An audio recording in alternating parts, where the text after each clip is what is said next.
Hello बच्चों, let's read the given question. The question says input resistance of transistor in comparison to output resistance is.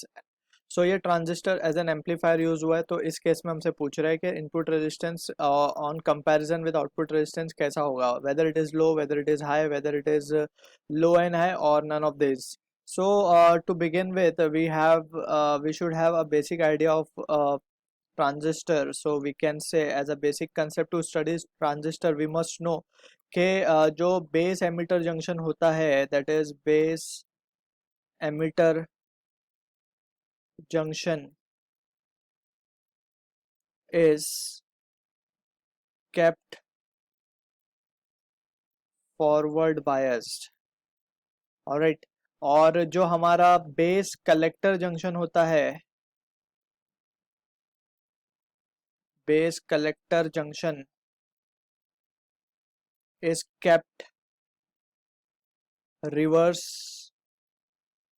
Biased. Alright. तो from the given diagram हम clearly देख सकते हैं कि emitter is commonly been shown on both side, that is base के side पे भी emitter जो है ये कॉमन है और कलेक्टर की तरफ भी ये कॉमन है. तो इसे हम कहते हैं common emitter configuration of transistor. So ये है कॉमन एमिटर जो कि मोस्ट कॉमनली स्टडीड है, common emitter transistor we can say. So और बेसिकली हम इसे इस तरीके से कह सकते हैं, कॉमन एमिटर कॉन्फ़िगरेशन है ये ट्रांजिस्टर का.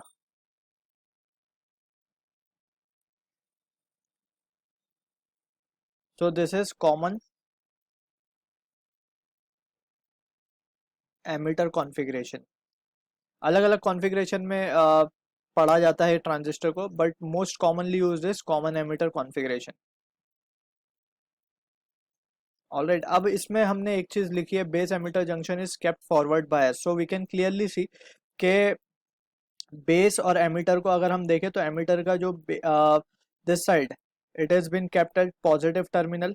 ई जो है एमिटर का जो सेक्शन और जो जंक्शन है, it is kept at positive terminal of the battery. This is positive, this is negative. और बैटरी को और बेस जंक्शन, बेस जो जंक्शन है या बेस जो टर्मिनल है उसको हमने नेगेटिव पे रखा है.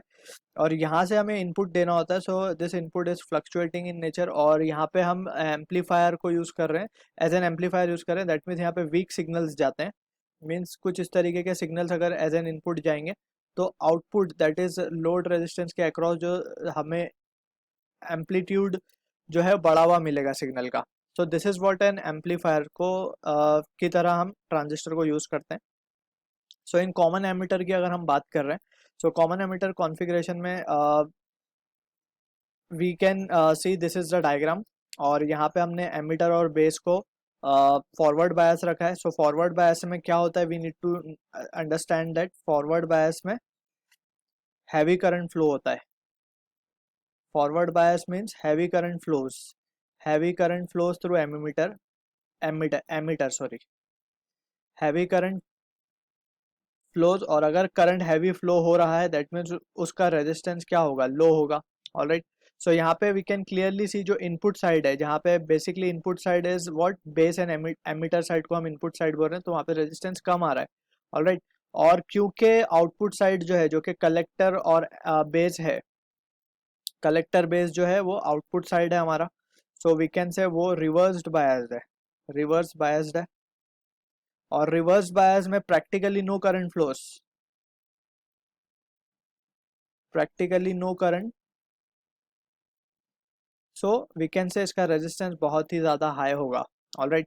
सो आउटपुट रेजिस्टेंस के मुकाबले इनपुट रेजिस्टेंस काफ़ी कम होता है. So option 1 is the right answer to the question. I hope you understood the solution. All the best.